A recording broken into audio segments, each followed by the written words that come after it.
There's a scream I still hear in my dreams. It doesn't sound like a human scream. It doesn't sound like an animal either. It's somewhere in between, like something in agony. But the agony isn't from pain, it's from rage. Rage so ancient, so cold, that it doesn't even need a face anymore. Just a voice, a scream. That sound came out of the woods in Greenbrier County, West Virginia, and I haven't been the same since. It was mid-October, 1993. I remember that because the leaves were just starting to turn. Reds like rust, oranges like fire. The kind of beauty that almost blinds you to the fact that death is settling in. I was 29, and back then I still hunted regularly. Bow season was open, but I took my rifle. I'd always felt safer with it. Not from animals, but from other people. I had a favorite spot deep in the Greenbrier woods, an old ridge overlooking a gully where deer would come to drink. I'd been going there since I was a teen. I could hike in blindfolded, or so I thought. Around noon the air shifted. I remember the silence hit first. Not a leaf rustling, not a squirrel moving. I even stopped breathing for a second just to listen. The forest felt dead. Then, out of nowhere, this fog rolled in, thick, gray, fast, like something had opened a door to another world. It poured through the trees like water, swirling around my legs and climbing up my chest. I blinked, and the ridge disappeared. The path behind me vanished. I couldn't see more than 5 feet in front of me. And then the worst part, my compass started spinning. Not slowly, wildly, like it was panicking, like something was wrong with the land itself. And then it happened. It was distant at first, a shriek so high-pitched I thought maybe it was wind, until I realized there was no wind. The scream echoed, stretching far too long for anything alive. It wasn't like a person in pain. It was like something, hunting, angry, empty. I froze. My hand went to the rifle, but I couldn't move. My legs were locked like the sound had rooted me to the ground. Then it came again. Closer, same scream, but this time it felt like it was aimed at me. I turned to run, and that's when I saw her. She was just there, 30, maybe 40 feet away, standing between two oaks, her body half hidden in the fog. She wore a white dress, torn, dirty, like it had been buried for years. Her skin was pale, almost blue, hair long and matted. I don't know how I knew it, but I was certain she hadn't blinked in a long, long time. She didn't speak, didn't move, but every fiber in me screamed to run, and yet I took a step closer. She turned. No footsteps, no noise. She simply drifted sideways into the woods. I should have run the other way, but something in me, curiosity, fear, insanity, made me follow. My boots crunched leaves, branches whipped my face, but she moved smoothly, silently. The trees grew tighter, the air colder, the forest floor turned soft and wet. I stumbled over roots I couldn't see, and still I followed. I didn't realize it until much later, but I'd been led somewhere. Somewhere I wasn't supposed to be. And then, nothing. I don't remember falling. I don't remember stopping. Just darkness. Like something reached inside my skull and flipped the switch. No sound, no breath, like I'd been erased. When I came to, I was on my back in wet leaves. It was night. The sky above me was clear, stars twinkling like nothing was wrong. But I was freezing. My hands shook so bad I couldn't unzip my jacket. My rifle was gone. And across my chest were 3 deep claw marks, jagged, fresh, bleeding, burned into me like a warning. I wandered all night. My flashlight was gone. I had no clue where I was. The forest was unfamiliar, like it had rearranged itself. Every sound made my blood run cold, twigs snapping, whispers of movement. And the scream, God help me, the scream kept coming. Not every minute, not even every hour, but enough to remind me it was still out there, watching, waiting. By dawn, I found an old fire road. I followed it until a logging truck came by. The driver looked at me like he was seeing a ghost. Maybe he was. I had the wounds treated, but they never healed right. The doctor said it looked like animal claws, but no animal has fingers like that. Not out here. Not anywhere. I stopped hunting. I stopped going near those woods. I still live in West Virginia, but I won't set foot in Greenbrier again. And some nights, when the wind comes down the ridge just right, I still hear her scream. Locals call that part of the forest cursed. They say a woman went missing there 100 years ago, killed by a jealous lover, her spirit screaming for revenge.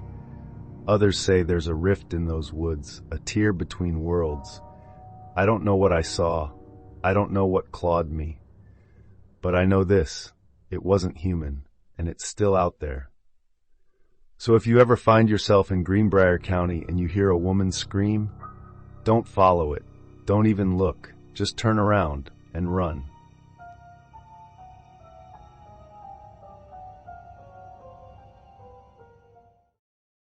It was the scream that did it, the kind that claws down your spine like broken glass and doesn't let go. I heard it echo across the trees one evening, long after the sun had disappeared behind the Smokies. I was alone on a trail I never should have taken, when the woods around me stopped breathing, and that sound rose up like something alive, something wounded, but not human. It didn't sound like an animal, no bear, no bobcat. It was deeper, guttural, ancient, like it came from the throat of something that had never known kindness. And in that scream there was something else too. Sorrow, rage, hunger. I stood frozen for what felt like hours. But it wasn't just the sound that haunted me. It was what came after. Before that scream, before I lost my way, there was Dennis. Dennis Martin. A name you probably wouldn't know unless you've read the old missing persons reports, the local legends, or talked to the rangers who still whisper about him at campfires they try to forget. It was the summer of 1969. Father's Day weekend. Dennis was just 6 years old. His family had taken a trip to the Great Smoky Mountains National Park to spend time together, to bond, to let their sons play in the wild, where the air still smelled clean and the trees hadn't been touched in hundreds of years. They hiked up to Spencefield, a wind-swept meadow nestled high in the mountains. The place was beautiful, isolated, serene.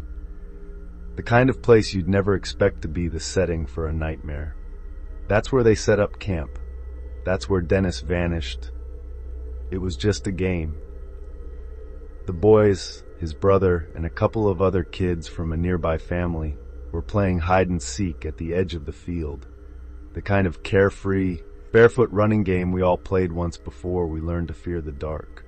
The adults were watching, laughing, their guard down. Dennis ran behind a bush near the tree line. His red shirt made him easy to spot, so he ducked lower, wanting to really disappear. It was a game, after all. But when the other boys called, come out wherever you are," Dennis didn't. His father got up, a little confused. He called again, louder. Still nothing. He walked over to the bush, expecting to find his son giggling, hiding behind a tree. But there was no Dennis, no footprints, no sounds, just silence. Like the earth had opened its mouth and swallowed him whole. The change was immediate. Laughter turned to confusion, then to fear. Dennis's father sprinted through the trees, his boots pounding dirt, lungs burning as he yelled his son's name into the woods. But the trees just swallowed the sound, like the forest was working against him. I've hiked Spence Field. I've stood where Dennis was last seen. There are no cliffs nearby, no rivers to fall into. The visibility is clear. The meadow is wide open. A 6-year-old boy couldn't have gotten far in a minute, but he was gone, as if someone or something had been waiting just out of sight. Something fast, something silent. Within hours, park rangers were on site. By the next day, hundreds of people were combing the woods.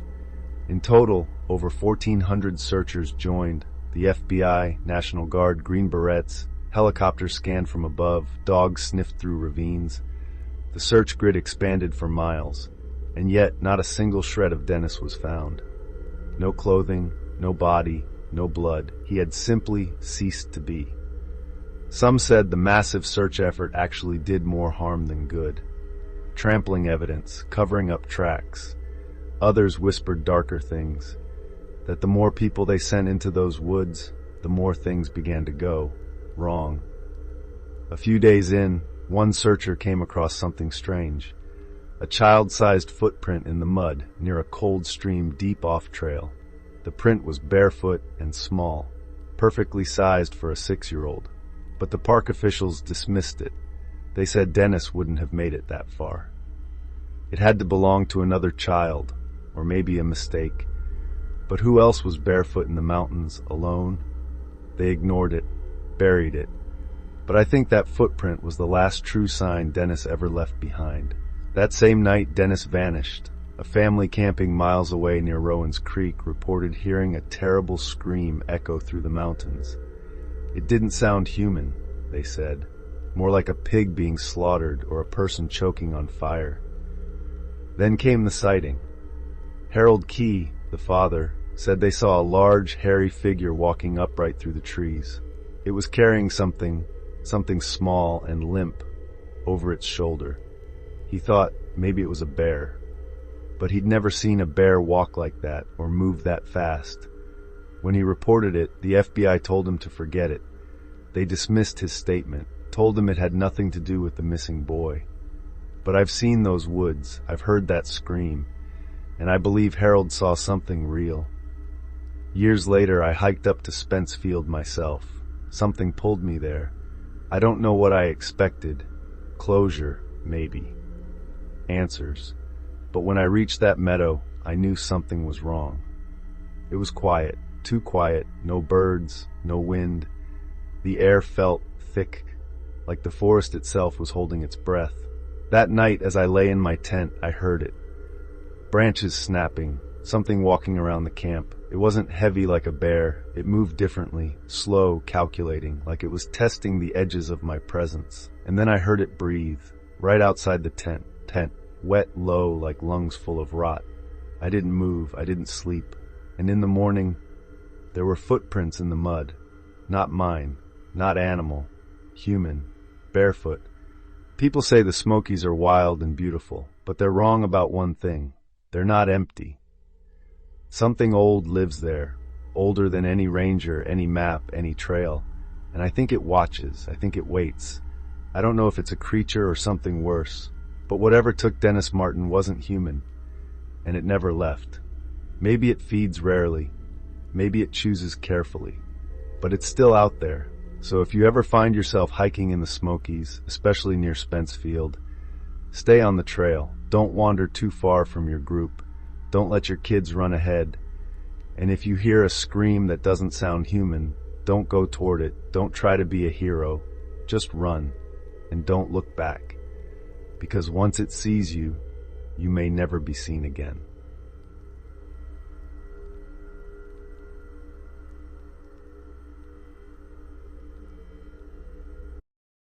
It doesn't knock to come in.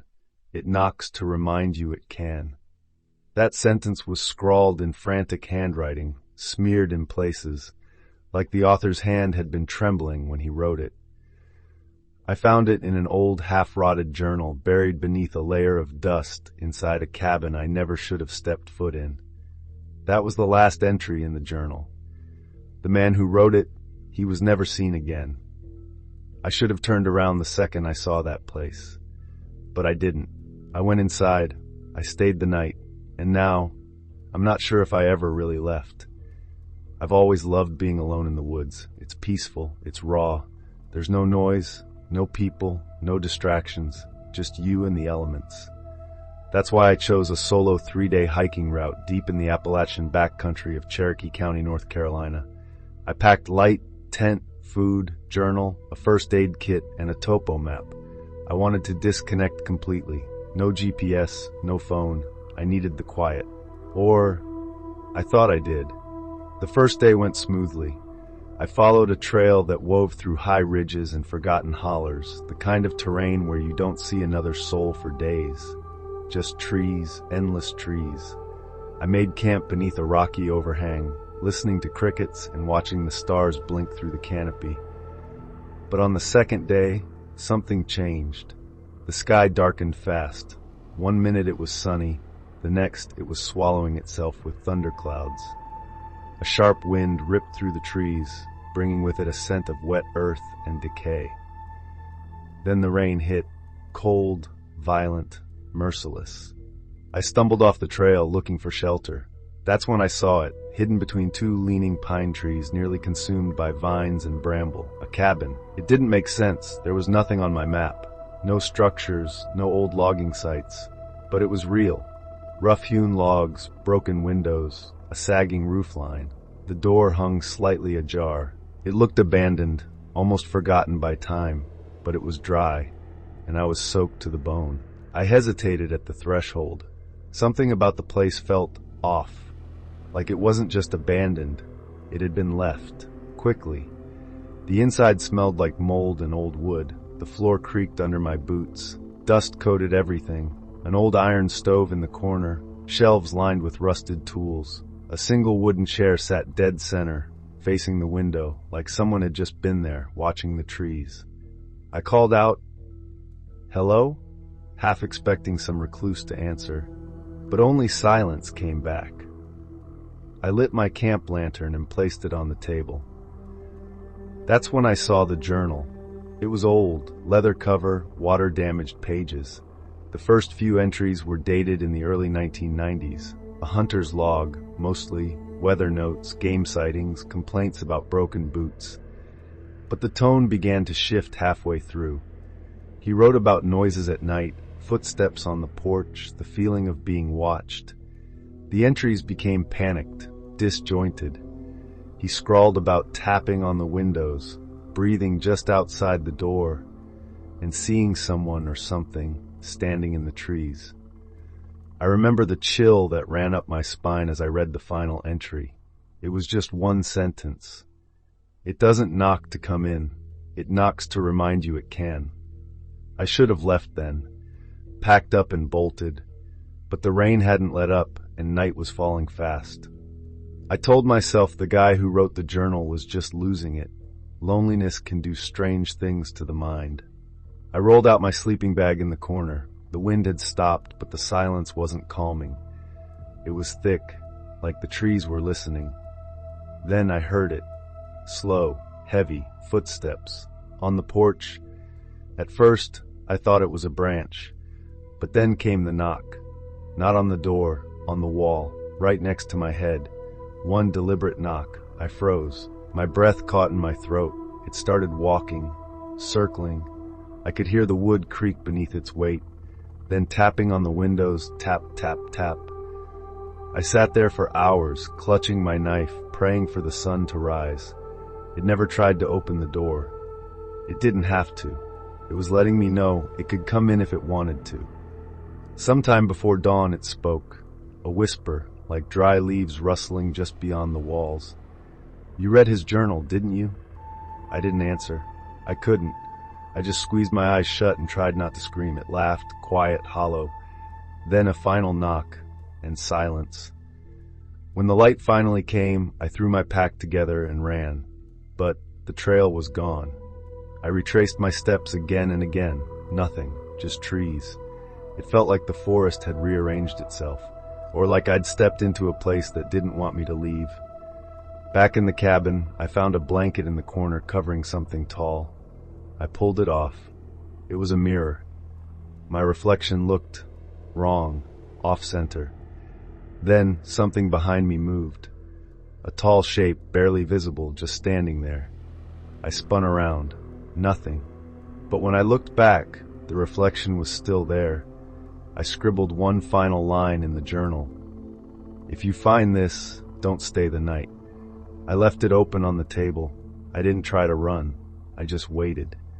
The last thing I heard was that knock, right behind me. Then everything went black. Months later, search teams found my gear near the cabin. They found the journal, but not me. Some people say I died. Others think I imagined it all.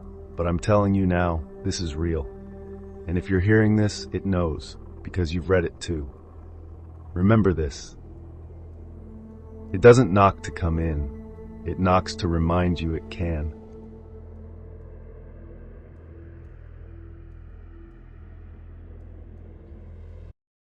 It whispered my name. Not just once, not just in one voice. I heard it layered, like dozens of people all saying it at the same time. Some male, some female, some weren't even human. And every voice was whispering from inside that glowing light floating above me in the trees. I wanted to run. I couldn't. My legs wouldn't move. I just stood there, frozen, staring at that orb as it pulsed with something that felt alive, like it was breathing. That was the moment I knew this wasn't a myth. The Brown Mountain Lights are real, and they don't just watch, they hunt. It started out as just another stupid adventure. We were college friends. Me, my brother Sam, his girlfriend Rachel, Devin, and Leah. We'd grown up together, and now we were all home for fall break. Devin had this idea. Let's go see the ghost lights. He'd read about Brown Mountain online, how for over a century, people had seen glowing orbs drifting through the woods. Hikers, locals, park rangers. Some said it was swamp gas, others claimed they were spirits. Native American souls looking for the dead after an ancient battle. I didn't believe any of it. I thought it was just a fun excuse to camp and drink. God, I wish I had stayed home. We arrived late afternoon and started the hike to the Overlook Trail. The path was narrow, winding, and already starting to fog. The mountain was silent in a way that didn't feel peaceful. It felt expectant, like the trees were holding their breath. Birds chirped at first, but the deeper we went, the quieter it got. Rachel kept looking behind us. Leah said she felt like we were being followed. Sam laughed. But I felt it too. That heavy air, that pressure, like walking into something ancient. We set up camp in a clearing by dusk. The fire was warm, the drinks were flowing, and stories turned to urban legends. Devin started recounting old Appalachian folklore, skinwalkers, ghost brides, and of course, the lights.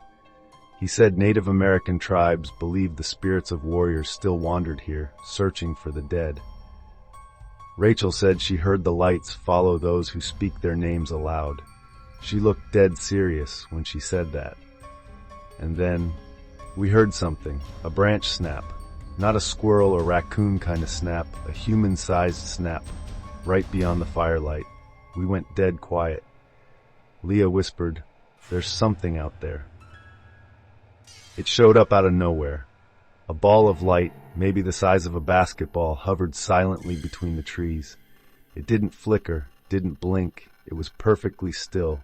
And then it moved fast, faster than any drone or flashlight could. It zipped over our heads and stopped midair. Leah screamed. The light pulsed, and for a second, I could swear I heard whispering. Sam grabbed his flashlight, but the beam passed right through it, like it wasn't solid, like it was just energy. Rachel bolted. She yelled Sam's name and ran straight into the trees. Sam went after her. Then Leah, then me. We called for her. Over and over. No answer, no crunching leaves, just silence.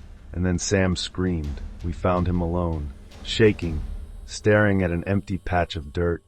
"She was right here," he kept saying. "She was right here," and then she was gone. The light hovered above us again, but this time it had a shape inside it, a silhouette, and it was watching. We tried going back to camp, but the trail was gone, like it had never existed. Devin cursed. Leah cried. The fog got thicker. The trees were different, twisted, taller, more ancient, like we had stepped out of time. Every turn led back to the same clearing. Rachel was still missing, and now it felt like we were being herded, watched, controlled. The lights weren't random. They had intent, and they were closing in. Devin shouted suddenly, "They're inside my head!" He dropped to his knees, clutching his ears. Blood trickled from his nose. His eyes went blank and he stood, walked forward, right into the light. It wrapped around him like a cocoon. Sam ran to stop him, but the orb shot straight up, taking Devin with it. Gone. Just like Rachel. Leah started hyperventilating. I wanted to scream. I wanted to run, but my feet felt like concrete, like something was holding me in place. That's when it spoke. The orb hovered inches from my face. It didn't glow anymore. It shimmered. Inside it I saw eyes, not human, dozens of them, staring at me. Then came the voice, my name, spoken in layers, high-pitched, deep, male, female, a child, a chorus of voices all whispering, "We see you." My knees buckled. I felt like I was being peeled apart. Memories, thoughts, emotions, all pulled from me, violated by something ancient and cold and impossibly intelligent. Sam tried to run, dragging Leah by the hand. She collapsed. The light hovered above her, pulsed once, and she went limp. Sam screamed and hit the orb with a stick. Nothing. It didn't even move. And then it dropped right onto her, like it swallowed her. Sam lost it. He ran into the woods calling Rachel's name. I never saw him again. I was the only one left, surrounded by the lights, and they all started whispering the same word, "Stay." I woke up on the trail at dawn, alone, my backpack gone, my phone cracked, no tents, no gear, no friends. I stumbled to the ranger station, told them everything. The old man behind the counter didn't laugh. He just said, "You're not the first." And that was it. No search party, no reports, no explanation, just silence. I don't sleep much anymore. Sometimes I still hear the whispers, in the static of a radio, in the hum of streetlights. They haven't stopped. I don't think they ever will. Because once the lights see you, they never forget. And if they call your name, you better pray they're not close.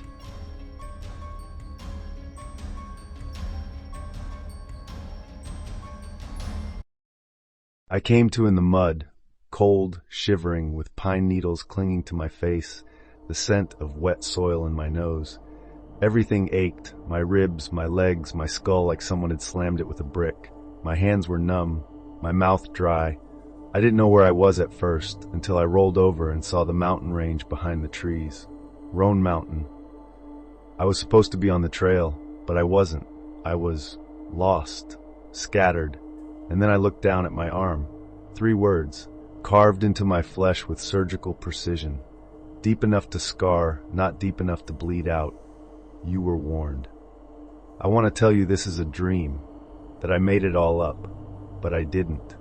And if you don't believe in witches now, you might by the end of this story. 2 days earlier, I was just a guy trying to escape. I'd had a rough few months, burnout, breakups, sleepless nights, and the idea of spending a weekend alone in the woods sounded perfect. Clean air, no phone, just me, the trail, and the silence. Roan Mountain always had this mysterious pull. With its rolling balds and its mist-kissed peaks, it's one of those places that seems like it belongs to another time, or another world. I rented a cabin near Carver's Gap, packed my gear, tent, flashlight, trail mix, the usual, and marked out a solo route.